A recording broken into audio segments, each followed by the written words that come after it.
Au terme de cette audience, que dire de plus que n'est dit le ministre?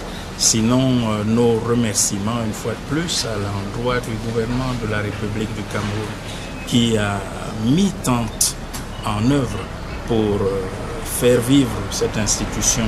Seul aujourd'hui, parmi les 5 qui furent créés il y a une quarantaine d'années à travers l'Afrique, seul à avoir tenu le flambeau de la survivance, mais qui fait mieux que la survivance, qui rayonne.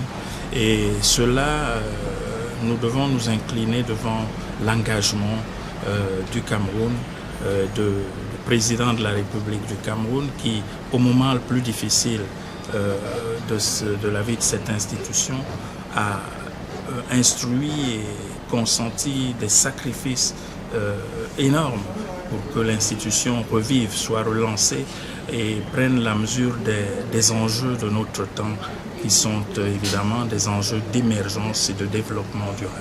Vous êtes reçu par le ministre au moment où le ministère est en train de faire un inventaire, procéder à l'inventaire de son patrimoine.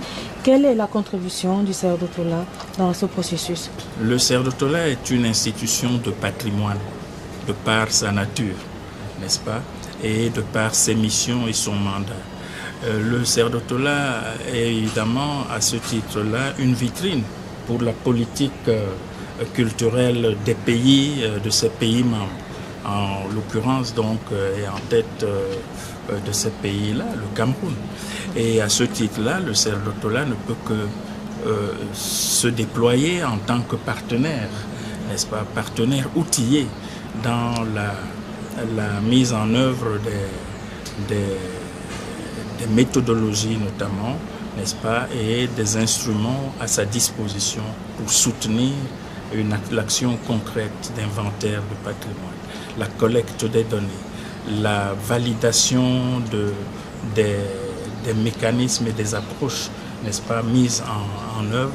Je pense que tout cela fait l'objet de l'intérêt qui est le nôtre et de l'intérêt partagé, je crois, entre le Cerf d'Otola et le ministère de la Culture. Vous savez aussi que depuis 2 ans, le Cerf d'Otola a été élu, n'est-ce pas, comme observateur, n'est-ce pas, de la Convention de l'UNESCO sur les questions de patrimoine immatériel, hein, le fameux PCI.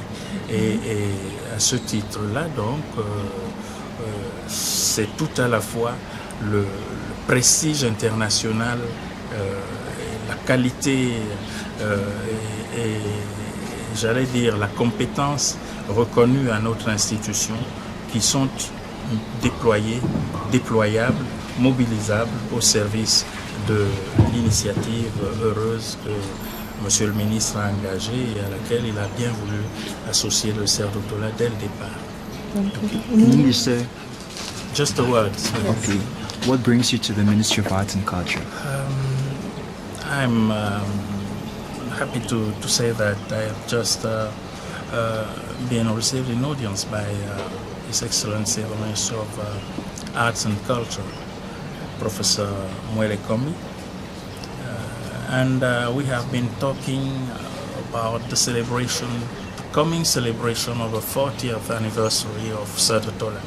As you know, Cerf d'Otola is an eminent, prominent institution or international organization created 40 years ago by African states and based in Cameroon on the basis of a